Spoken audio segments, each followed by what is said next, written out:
साथियों, एक महिला अपने जीजा के साथ एक मकान में रहती थी, लेकिन उस मकान के नीचे दफन थी एक लाश। लेकिन किसी को कुछ पता नहीं था। और एक दिन कुछ ऐसा होता है कि गड़ा हुआ मुर्दा बाहर आ जाता है, और जब बाहर आता है लोग उसकी हकीकत सुनते हैं। लोगों के पैरों तले जमीन खिसक जाती है। आज कहानी उसी गड़े हुए मुर्दे की और उस महिला की है जिसने ऐसी हरकत की। तो नमस्कार, प्रणाम, मैं आपका अपना विशु राय हाजिर हूँ विशु वारदात तक की एक और नई कहानी के साथ। साथियों, कहानी शुरू करें उससे पहले मैं हमेशा आप सभी से अपील करता हूँ कि जितने भी प्यारे साथी चैनल पर नए आए हैं, चैनल को सब्सक्राइब करें। जुड़िए विशु वारदात तक के इस छोटे से परिवार से। दरअसल साथियों, मैं बात कर रहा हूँ राजस्थान के बांसवाड़ा की। बांसवाड़ा में एक थाना लगता है, शल्लोपाड़ थाना। शल्लोपाड़ थाना के अंतर्गत एक नदी लगती है। नदी का नाम रहता है हिरण नदी। हिरण नदी में 26 अगस्त को कुछ मछुआरे नदी के किनारे मछली मारने की तैयारी कर रहे थे। नदी में काफ़ी पानी भरा हुआ था। तभी एक बोरी, बंधी हुई बोरी बहते हुए आ रही थी। अब मछुआरों को लग रहा है कि बाढ़ वगैरह में यह बोरी बह के आ रही है, इसमें ज़रूर कुछ सामान वगैरह होगा। अब मछुआरे उस बोरी को बाहर निकालते हैं और जैसे ही खोलते हैं तो देखते हैं कि उसमें एक लाश है। और जैसे ही लाश देखते हैं वह सन्न रह जाते हैं, उनके पैरों तले ज़मीन खिसक जाती है। अब वह डरते डरते किसी तरह से पुलिस को फ़ोन करते हैं। मौका वारदात पर पुलिस पहुंचती है। साथियों, जब पुलिस पहुंचती है, उस बोरी को खोलकर बॉडी को बाहर निकालती है तो वह लाश करीब 1-2 दिन पहले की थी। अब पुलिस भी हैरान थी कि आखिर लाश है किसकी। देखते ही देखते वहाँ कुछ और लोग जमा हो जाते हैं। अब उस व्यक्ति की जांच पड़ताल शुरू होती है, शिनाख्त की जाती है। तभी पता चलता है कि वह व्यक्ति गुजरात कमाता था और उसका नाम सुनील है। और सुनील एक बेहद ही शरीफ और नेक इंसान है। इसका किसी से लड़ाई झगड़ा नहीं था। अब पुलिस फौरन ही उसके घर वालों को सूचना देती है उस सुनील के कत्ल की। जैसे ही घर वालों को पता चलता है कि सुनील का कत्ल हो गया है, पिछले 2 दिनों से वो अपने बुआ के घर गया हुआ था, लेकिन उसका कुछ पता नहीं था। अब इधर घर वाले पहुंचते हैं पुलिस के पास और जांच पड़ताल शुरू होती है। तभी जब पुलिस घर वालों से पूछताछ करती है कि आखिर सुनील कहाँ था, किसी से कहीं कोई दुश्मनी तो नहीं थी। अब पुलिस के पास कई तरह के सवाल थे और लोग अब हकीकत जानना चाहते थे कि आखिर सुनील का कत्ल कैसे हुआ, आखिर बोरे में उसकी लाश क्यों मिली। अब पुलिस घर वालों से जांच पड़ताल करती है तो घर वाले बताते हैं उसकी एक बुआ यहीं पास में ही रहती है जिसका नाम परमा देवी है। परमा देवी को कुछ पैसे की ज़रूरत थी, तो कुछ दिन पहले गुजरात कमाने के लिए जो है सुनील गया हुआ था। तो सुनील से वह फ़ोन करके पैसों की मांग की थी और सुनील ने करीब 50 से 60 हज़ार रुपये अपनी बुआ को उधार दिए थे। घर आने के बाद सुनील अपनी बुआ से पैसे मांगता है तो बुआ पैसा देने के लिए समय मांगती है। कुछ समय सुनील देता है, लेकिन इसी दौरान सुनील को पैसों की ज़रूरत पड़ती है। अब सुनील अपने बुआ के घर जाता है करीब 24 से 25 अगस्त को। घर जाने के बाद अपनी बुआ से पैसे की मांग करता है। अब उसकी बुआ परमा देवी कहती है कि देखो, अभी पैसे मेरे पास नहीं हैं। अब इसी बात को लेकर दोनों में झगड़े शुरू हो जाते हैं। अब झगड़ा इस कदर बढ़ जाता है कि परमा देवी गुस्सा हो जाती है और अपने साथी यानी कि अपने जीजा को फ़ोन करती है और फ़ोन कर बुलाती है। तो परमा देवी और उसके भतीजे सुनील में सुलह कराने की बात करता है, बाद में पैसे देने की बात करता है। लेकिन सुनील अपने जिद पर अड़ा था, उसे पैसे चाहिए ही चाहिए थे। इसी गुस्से में आकर परमा देवी अपने जीजा के साथ मिलकर, जीजा का नाम धनपाल रहता है, धनपाल के साथ मिलकर उसकी हत्या कर देती है। और हत्या करने के बाद लाश को बोरे में भरकर और हिरण नदी में ले जाकर फेंक देती है। फेंकने के बाद चुपचाप अपने घर आकर आराम से रह रही थी, जैसे कुछ हुआ ही ना हो। अब पुलिस को जब लाश बरामद होती है, पुलिस शिनाख्त करती है, जांच पड़ताल करती है। और जब यह पता चलता है कि वो अपने बुआ के घर गया था और बुआ से जब पूछताछ करती है तो यह सारी हकीकत बुआ बताती है और वह जुर्म अपना कबूल करती है कि उसने अपने जीजा धनपाल के साथ मिलकर कत्ल किया था। अब पुलिस उसकी जांच पड़ताल कर ही रही थी, तभी एक और हकीकत सामने आती है। पुलिस को पता चलता है कि कुछ साल पहले परमा देवी का पति भी गायब हो गया था। अब उसकी भी पूछताछ जब पुलिस परमा देवी से करती है तो एक ऐसी कहानी निकलकर सामने आती है जिसकी किसी ने कल्पना भी नहीं की थी। दरअसल साथियों, आज से 4 साल पहले जो अरविंद रहता है, अरविंद नाम के एक व्यक्ति से परमा देवी की शादी होती है। परमा देवी और अरविंद दोनों बेहद खुश थे। अब धीरे धीरे परमा देवी गांव से बाहर आकर एक घर बनवाती है। घर बनवाती है, अभी घर बनकर तैयार हो रहा था, टॉयलेट का टैंक बन रहा था। इसी दौरान कुछ पैसों की कमी हो जाती है। अब पति अरविंद पत्नी से पैसे की कमी पूरी करने के लिए कहता है, वो कहता है कि तुम कहीं से पैसे की व्यवस्था करो वरना घर अधूरा रह जाएगा। अब इसी दौरान बार बार परमा देवी अपने मायके चली जाती थी और कभी कभी अपने जीजा के घर चली जाती थी, जीजा धनपाल के घर, और वहाँ जाकर वह कई दिनों तक रहती थी। और जब घर आती थी तो जो उसका पति अरविंद रहता है वह अपनी पत्नी से लड़ाई झगड़े करता कि तुम्हें पैसे के लिए भेजा था, पैसे लेकर तो आती नहीं हो और कई दिनों तक अपने जीजा के घर रहती हो, अपने मायके में रहती हो, पैसे की व्यवस्था आखिर कैसे होगी। अब इसी बात से अरविंद परेशान हो जाता है और वह अब रोज़ाना शराब का नशा करने लगता है। शराब का नशा करके आता है तो अपने घर अपनी पत्नी को रोज़ाना पैसे के लिए पीटता था, मारता था। अब इधर उसकी पत्नी रोज़ाना मारपीट झेलती थी। अब एक दिन वह अपने जीजा धनपाल को फ़ोन करती है और फ़ोन कर बताती है कि उसके पति को पैसे चाहिए, टैंक बनवाना है और घर का कुछ काम बचा हुआ है और पैसे हैं नहीं, उसे उधार पैसे चाहिए। धनपाल कुछ पैसे भी देता है और पैसा देने के बाद फिर टैंक का काम शुरू रहता है, घर का काम चल रहा था। एक दिन अरविंद पी करके आता है और अपनी पत्नी से फिर पैसे की मांग करता है कि कुछ पैसे और चाहिए, कुछ पैसे की और व्यवस्था करो। आखिर वह इतनी मजदूरी करता है कि बस घर का ही काम चल पाता है और उसकी पत्नी को एक अच्छा सा घर चाहिए था। अब पति पैसे की व्यवस्था नहीं कर पा रहा था। अब वो अपनी पत्नी से ही कहता था कि पैसे की व्यवस्था करो, मैं उधार ले लो, मैं दे दूंगा। लेकिन पत्नी जब पैसे लेने के लिए मायके जाती है तो वहाँ से वो अपने जीजा के घर चली जाती थी और कई दिनों के बाद आती थी। अब फिर एक बार पैसा लेने के लिए वो अपने जीजा के धनपाल के पास जाती है और करीब एक हफ्ते के बाद आती है। अब इस पर पति उसका गुस्सा होता है कि आखिर तुम पैसा लेने के लिए जीजा के घर जाती हो, इतने दिनों तक करती क्या हो, मैं अकेले घर में रहता हूँ, तुम्हें मेरी फिक्र भी नहीं है। अब दारू के नशे में, शराब के नशे में वो अपनी पत्नी को मारता है, पीटता है। अब इधर उसकी पत्नी परमा देवी मारपीट से परेशान हो जाती है तो अपने जीजा को फ़ोन कर बुलाती है। उसका जीजा आता है, बातचीत दोनों के सामने होती है। अपनी शाली परमा को और अरविंद को समझाने की कोशिश करता है। अरविंद कहता है कि देखो मैं बहुत परेशान हो गया हूँ, मैं कहता हूँ कि तुम अभी इसी मकान में रहो, जैसे ही पैसे हो जाएंगे मैं बनवा दूंगा। लेकिन यह जिद करती है बार बार कि मुझे मकान कंप्लीट चाहिए और मेरे पास पैसे नहीं हैं। तो मैं बोलता हूँ कि किसी से पैसे ले लो, मैं उधार पैसे ले लो, मैं दे दूँगा। लेकिन यह सुनने को तैयार नहीं है और यह जब भी पैसे लेने जाती है तो हफ्ते हफ्ते भर गायब रहती है, न जाने यह क्या करती है।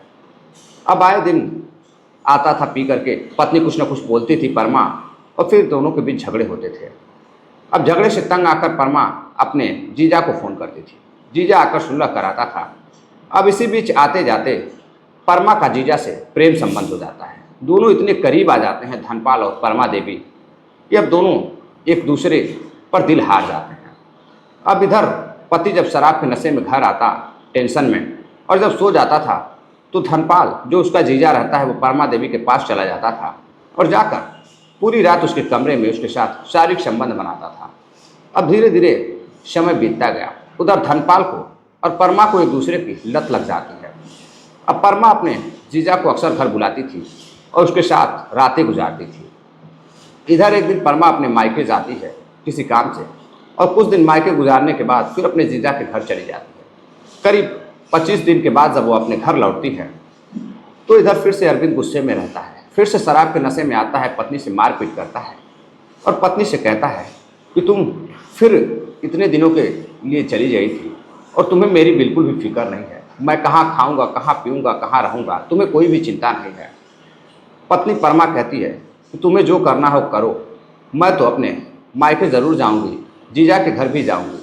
अब इधर बेहद परेशान होने के बाद अरविंद दारू का नशा काफ़ी बड़े पैमाने पर करने लगता है।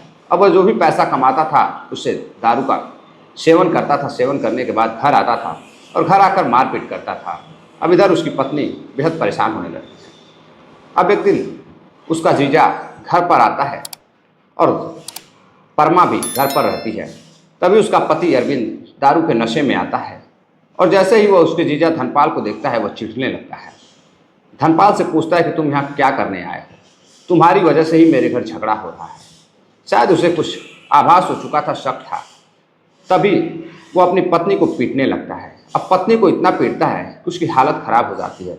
इधर धनपाल छुड़ाने की कोशिश करता उसका जीजा, लेकिन अरविंद मानने को तैयार नहीं था। वो बस अपनी पत्नी को पीटे जा रहा था, मारे जा रहा था। अब उसकी पत्नी बेहद परेशान हो जाती है और परेशान होकर अपने जीजा से कहती है कि देखो जीजा, मुझे इसके साथ नहीं रहना है।